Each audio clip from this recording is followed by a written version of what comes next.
Back in 1997, I had auditioned for a role in Terrence Malick's upcoming film, The Thin Red Line. I made a decision that if this didn't pan out, if this didn't go through, I was going to have to hang it up. I didn't want to just drift along the rest of my life wondering if I was ever going to work consistently as an actor.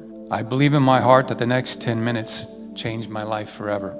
So I started to pray the Rosary. It is 6:05 p.m. and I'm still in the middle of the fourth glorious mystery. My wife, Carrie, taught me how to pray it. So following orders, I borrowed her grandmother's rosary. It was a precious antique heirloom. And I started running them through my fingers and praying. I'm already 5 minutes late for this major meeting with the most sought-after director in Hollywood, and I've not finished the decade, so I decided to press on.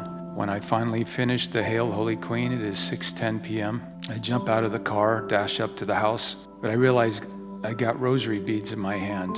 I knew if I put them in my pocket, I would start fiddling around with them in front of the director. So I opened the car door and made a deliberate move to drop off this rosary when I get a feeling right here in my heart that I should take this rosary with me. I decide to take this rosary with me and make my way to the front door. This little maid answers the bell, and on her neck is a miraculous medal.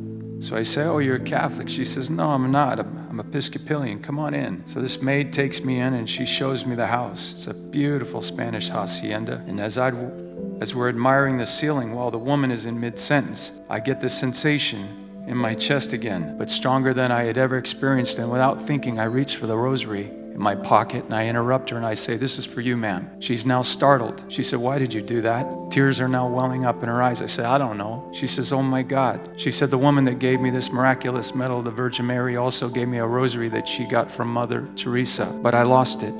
And I prayed this morning that God would send me another one. And then you walk in." This woman is now collapsing in tears. I'm shell-shocked. There's a rosary in between us, and in walks the director, Terrence Malick. When he started with "Honey, what's wrong?" it occurs to me, this ain't the maid. This is Mrs. Terrence Malick, his wife. When I got home, I told my wife, "Honey, I've got some good news, and I got some bad news. The good news is I may get the Thin Red Line. The bad news is Granny's rosary is gone." That rosary and I believe that the intercession of Our Lady led to the first major role of my career in the Thin Red Line. Then inexplicably, I get a call from Mel Gibson.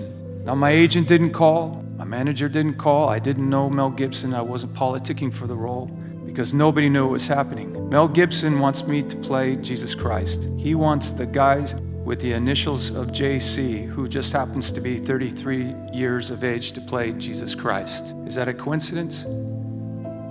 I don't think so either.